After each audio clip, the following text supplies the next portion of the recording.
Everyone, good morning. Welcome back to our channel. আমি অনুমিতা, তোমাদের সবাইকে জানাচ্ছি আরও একটা নতুন ভিডিওতে অনেক ভালোবাসার অনেক স্বাগত। তো সকাল সকাল চলে এসেছি বাসনগুলো নিয়ে পুকুরে। আর পুকুরে শুধু বাসন ধুতেও আসিনি, জামা কাপড়ও ভিজিয়ে দেবো, কারণ একসঙ্গে আজকে অনেক জিনিসপত্র কাচা ধোয়া করতে হবে। আর সত্যি বলতে কি জানো তো, পুকুরে ধোয়ার একটা মজাই কিন্তু আলাদা। আমার তো ভীষণই ভালো লাগে। এই যে একটু দূর হয়ে যায়, তাছাড়া কিন্তু ভীষণই আমার ভালো লাগে, কারণ অতটা কিন্তু কল টেনে টেনে করাটাও কিন্তু খুব ডিফিকাল্ট হয়ে যায়। আর জামা কাপড় ধোয়া তো ভীষণই ভালো লাগে, কোনো রকম কষ্টই করতে হয় না, একটু কাচাকুচি করলাম আর সাথে সাথে পুকুরে ডুবিয়ে দিলাম। আর যদি আমার ভিডিওটা ভালো লেগে থাকে অবশ্যই কিন্তু চ্যানেলটা সাবস্ক্রাইব করে পাশে থাকতে ভুলো না। অল নোটিফিকেশানটি অন করে দিও নিত্য নতুন ভিডিও পাওয়ার জন্য। আর যারা অলরেডি চ্যানেলটা সাবস্ক্রাইব করে দিয়েছো সবাইকে জানাচ্ছি অসংখ্য অসংখ্য ধন্যবাদ। আর যেহেতু গরম পড়ে গেছে সেই জন্য কিন্তু আর কোনো টেনশানই নেই। আর অনেকটা কিন্তু এখন বেলা বড় হয়ে গেছে, সেই 5টার আগে কিন্তু অনেকটা সকাল সকাল হয়ে যায়, মানে ভোর ভোর হয়ে যায়। এরপরে তো 4টের মধ্যেই কিন্তু ভোর হয়ে যাবে। তো গতকালকে মেলায় গিয়েছিলাম, গতকালকের আগের দিন মেলায় গিয়েছিলাম, তো বেশ ঠান্ডাও পড়েছিল, তো সেই জন্য শীতের জিনিস নিয়ে যেতে হয়েছিল। তো সেই জন্য সেক্ষেত্রে কি বলতো, আবার 2টো চাদরও বেরিয়ে গেছে। তো এইগুলো কাঁচা ধোয়া ছিল, কিন্তু আবার ওই যে নতুন করে আবার কাঁচা ধোয়া করতে হচ্ছে। আর আশা করি আমার ব্লগগুলো তোমাদের ভালো লাগবে। আর আমি যেহেতু গ্রামের বউ, সুন্দরবনের একদম প্রত্যন্ত গ্রামে হচ্ছে আমাদের বাড়ি, আমাদের বাড়ির পাশেই হচ্ছে নদী, আর নদীর পরেই হচ্ছে জঙ্গল, যেখানে কিন্তু রয়্যাল বেঙ্গল টাইগার থাকে। তো বিশ্বাস না হলে সত্যিই কিন্তু তাই। তো যখন আমার বিয়ে করে আমি আসি, সেখান থেকে এখনও পর্যন্ত আমি কিন্তু সন্ধ্যাবেলা রাস্তাতে উঠতে পারি না, এতটাই আমার ভয় করে। কারণ আর যাই হোক, রয়্যাল বেঙ্গল টাইগার মুখে কিন্তু সুন্দর করে বললেও অতটা কিন্তু সুবিধার জিনিস নয়। কিন্তু যারা অ্যাভেলেবেল চলে ফিরে অভ্যস্ত তাদের কিন্তু ওই প্রবলেমটা হয় না। কিন্তু আমি যেহেতু রাস্তায় বের হই না এক প্রকার দিনের বেলা ছাড়া, তো সেই জন্য কিন্তু আমার একটু ভয় করে। কি আর করব বলো, কিন্তু ওই যে মানুষ হচ্ছে অভ্যাসের দাস, ভয় পেলে তো হবে না, ওদের সঙ্গেই কিন্তু আমাদের থাকতে হবে। আর আমার বাড়ির থেকে হচ্ছে হেঁটে 2 মিনিটও লাগে না নদী, মানে 1 মিনিটের মধ্যেই হচ্ছে নদী। তারপরে ছোট্ট একটা নদী, যেটা কিন্তু সাঁতার দিয়েও যাওয়া যায়, আর যখন ভাটা হয় তখন কিন্তু হেঁটেও যাওয়া যায়। তারপরে হচ্ছে জঙ্গল। তো কথা বলতে বলতে অনেকগুলো কাজ আমি সেরে নিয়েছি, মাঝখানে অনেক কাজও হয়ে গেছে যেগুলো শেয়ার করা হয়নি। তারপর এখন একটু বানাবো ডাল। তো ডালটা মাঝে মধ্যে খাওয়া খুব দরকার, কারণ ডাক্তার বলে যে রেগুলার ডাল খেতে, কিন্তু সবসময় ডাল খাওয়াটা কিন্তু হয়ে ওঠে না। অন্য একটা কাজ করতে গিয়ে দেখো ডালটা আমার পুড়ে গেছে।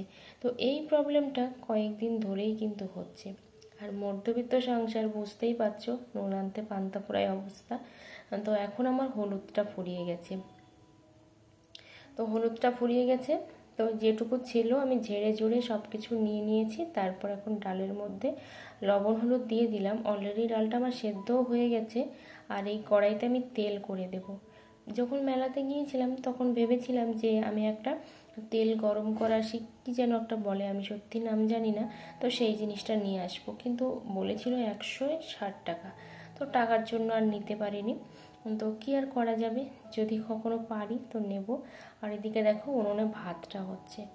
তো আমি আগে ভাত তরকারি সবই উনুনে করতাম, কিন্তু এখন বেশিরভাগই হচ্ছে আতপ চালের ভাত।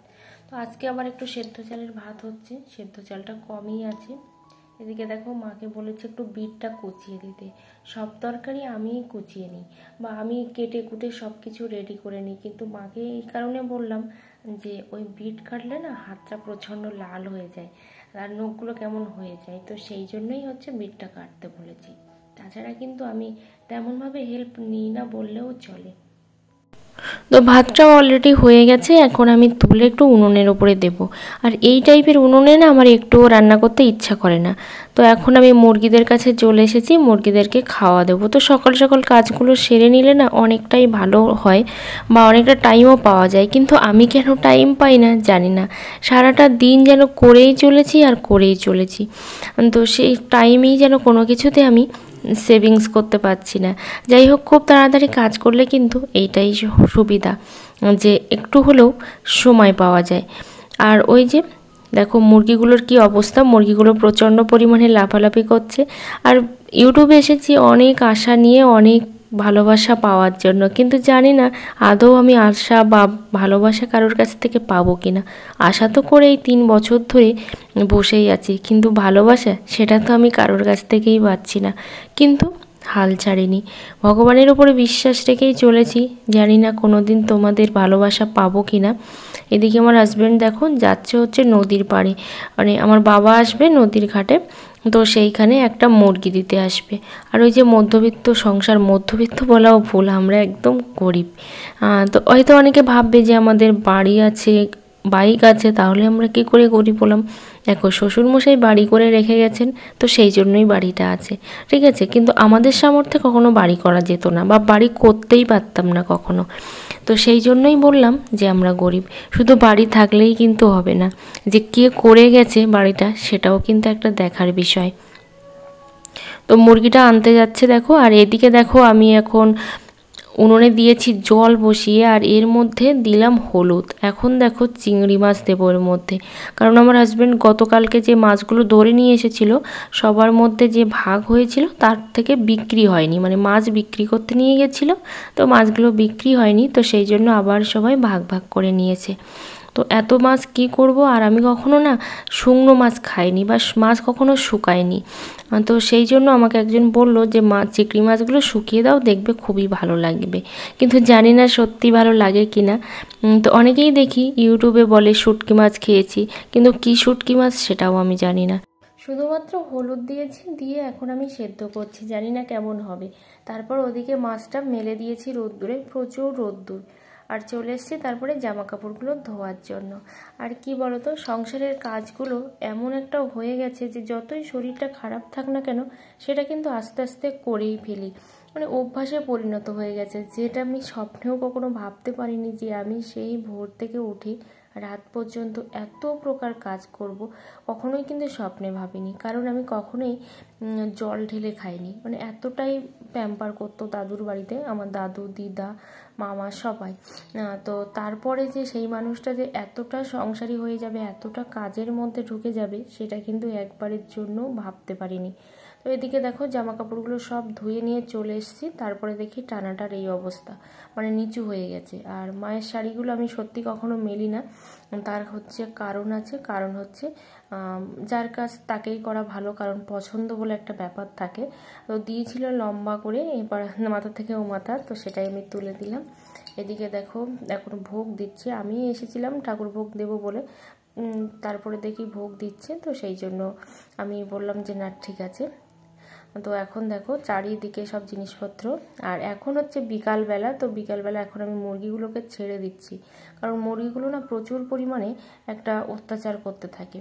আর এদিকেও চলে এসেছি বড় মুরগিগুলো ছেড়ে দেওয়ার জন্য, কারণ বাইরে তো একটু খেতে হবে, কারণ ঘরের মধ্যে যে খাবারটা দেওয়া হয় সেটা তো আর সারাদিন থাকে না। আর আমি একবারই খেতে দিই বিকালবেলা, যদিও ওরা খায় না, দিলেও খায় না, সে জিনিসটা ফেলে দেয়, একমাত্র সকালেই খায়। তো দেখা যাক ডিম পাড়ে নাকি। আগে না মাঝে মধ্যে 8টা 6টা করে ডিম পারতো, বেশ ভালো লাগতো ডিম তুলতে। ওই যে গরিব বলে কথা, গরিবের না সামান্য কিছু হলেই তাতেই খুশি। আমি তো ভীষণই খুশি, শুধু গরিব বলে নয়।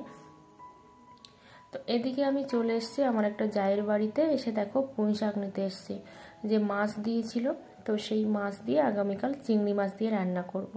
তো এখন পুঁই শাকগুলো কেটে নেব আগামীকালের জন্য, কারণ পুঁই শাকটা কাটতে অনেকটাই টাইম লাগে। তো সেই জন্য এখন কেটে রেডি করে নেব, কারণ দেখলাম যে একটু বিকাল আছে এখনও, তো হাতে যখন টাইম আছে কাজটা সেরে রাখি, তাহলে অনেকটাই সুবিধা হবে। তো এখন আমি কাটতে বসেছি। আর বাচ্চাগুলোর অবস্থা দেখো চারিদিকে, মানে মানুষ হাঁটতেই দেয় না, তাদের পিছনে পিছনে ঘুরতে শুরু করে। এদিকে বড় মুরগিগুলোও চলে এসছে। তো এই করতে করতেই সারাটা দিন আমার কেটে যায় এদের সঙ্গে। তো ভিডিওটা এই পর্যন্ত, সবাই ভালো থেকো, সুস্থ থেকো, দেখা হচ্ছে তোমাদের সঙ্গে পরের ভিডিও।